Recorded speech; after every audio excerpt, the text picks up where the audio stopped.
এবং এই printf এর ক্ষেত্রে দেখো একটা এক্সপ্রেশন দেওয়া আছে, সেটা আবার ব্র্যাকেটের মধ্যে। তো ব্র্যাকেটের মধ্যে যখন এক্সপ্রেশন দেওয়া থাকবে, তো প্রথমে এই এক্সপ্রেশনটা সলভ হবে, ঠিক আছে? এক্সপ্রেশনটা এখানে হচ্ছে a into two plus two. এবার দেখো a এর ভ্যালু কত, 5। তো 5 ইন্টু টু হচ্ছে 10, 10 প্লাস টু হচ্ছে 12। এবার এই জিনিসটাকে লিখলে এরকম হবে সাইজ অফ 12। এবার সাইজ অফ 12 যা, সাইজ অফ 6 যা, এর ভ্যালু কিন্তু একই, অর্থাৎ 4ই রিটার্ন হবে, কারণ দুটোই হচ্ছে আমাদের ইন্টিজার ভ্যালু, ঠিক আছে? তো সেক্ষেত্রে আমাদের রিটার্ন হবে কত, 4।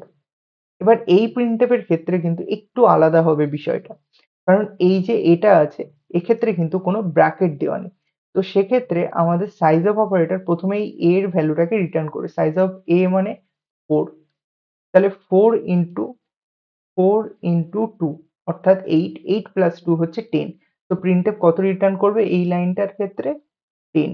ওকে, দেখো এবার এই printf এর ক্ষেত্রে হচ্ছে সাইজ অফ অপারেটরের মধ্যে একটা ডেটা টাইপ দেওয়া আছে, সেই ডেটা টাইপটা কি, আমাদের ইন্টিজার টাইপের ডেটা। তো এক্ষেত্রেও আমরা জানি যে ইন্টিজারের সাইজ হচ্ছে 4 বাইট। তো আমরা এখানেও প্রিন্ট করাবো 4। বাট এই লাইনটাতে যখন আসবে, তখন কিন্তু এখানে কোনো ব্র্যাকেটস নেই। তো যখন ব্র্যাকেটস থাকবে না এবং সেখানে যদি কোনো ডেটা টাইপ দেওয়া থাকে সাইজ অফ অপারেটরের পাশে, সেক্ষেত্রে চলে আসবে আমাদের এরর, ঠিক আছে?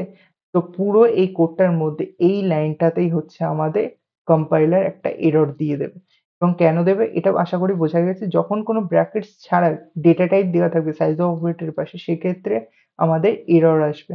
ওকে, আশা করি ভিডিওটা তোমাদের ভালো লেগেছে। যদি ভালো লেগে থাকে তাহলে অবশ্যই চ্যানেলটাকে সাবস্ক্রাইব করো এবং ভিডিওটাকে একটা লাইক করো। Thank you so much.